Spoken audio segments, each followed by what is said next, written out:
have been a Christian since I was 10 years old, and at the time of this recording, I am currently in my mid-20s. As a typical church girl, I grew up in the Sunday school. I was taught by people who were way older than I was. I looked up to them as my role models. I believed every single word they said to me about Christ.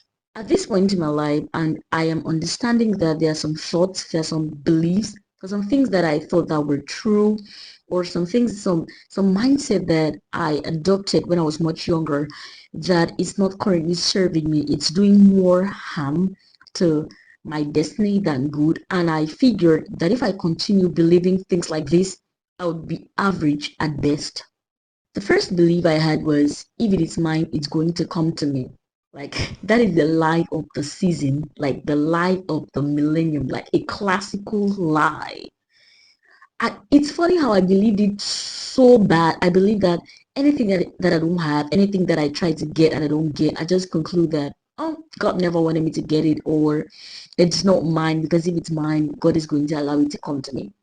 In my previous video, I talked about curses, and one of the curses that was very prominent in my bloodline is no one in my bloodline travels abroad. About 8 years ago, one of my elder sisters, she's very brilliant. She applied for a scholarship and she was chosen. Like she was the 23rd, if I'm not making a mistake, 23rd or 28th. In over 1,000 candidates, she wrote the test and she passed. The results were out and she was supposed to take her interview in one city in this nation. And there was a mix-up.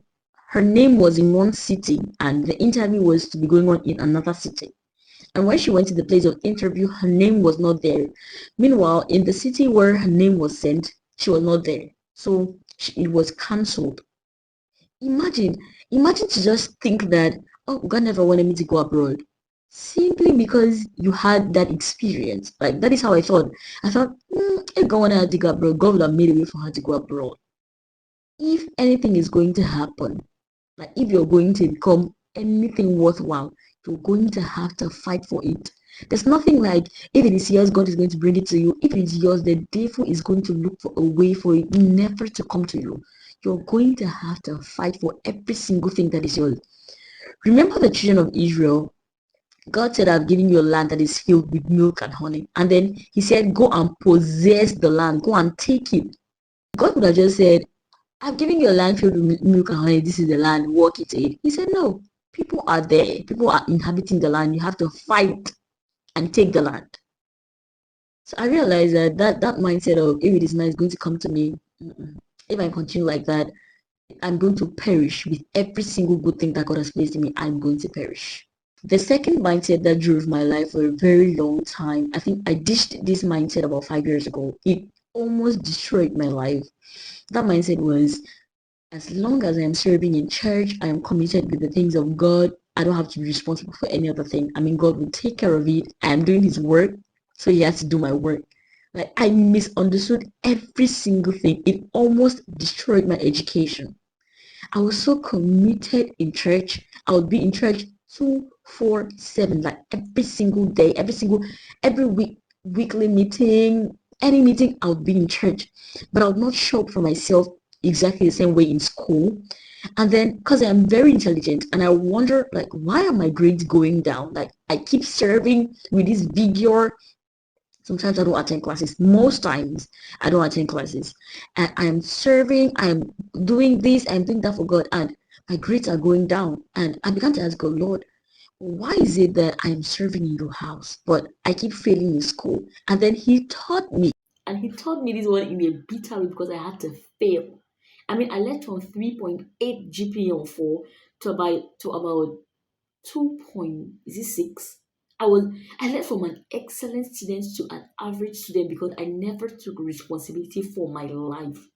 See, if you're a Christian, right, and you're serving in church, you're passionate for the things of God, you have to put the exact same passion in the other areas of your life.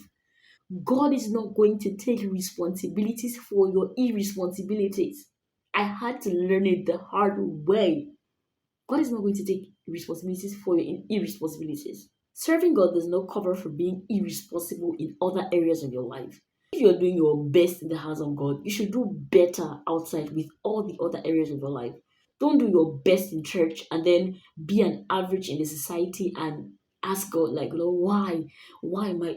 Don't ask Him why. You're supposed to be responsible for your life. I had to learn that the hard way. The third mindset that I had was, if God has said it through His prophet, then He's going to do it.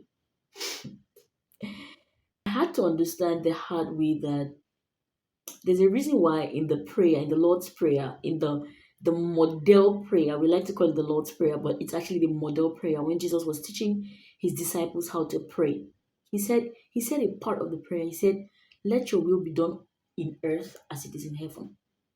There's a reason why Jesus had to say, Lord, let your will be done in earth as it is in heaven. Why? Because the earth has he given to the sons of men. If God has said it, then we have to take responsibilities to make it happen. It's not up to God to make it happen, it's up to us. Prophecy is not self fulfilling, we have to enforce it. I really thought that, when I was growing up, I had these amazing prophecies about my life, like I'm going to be this, and I was so excited. But over the time, nothing was happening. I was like, Lord, did you not say that you don't lie? And God had to teach me personally. He had to tell me, daughter, it's not it's not like that. If I said it, you have to pray. You have to act in alignment. You have to do what would make that thing that I said come to pass. And then the Holy Spirit taught me, he said, when I give a prophecy, right, I am communicating my intention. You have the responsibility to make that intention become a reality. Or you ignore it and it doesn't happen.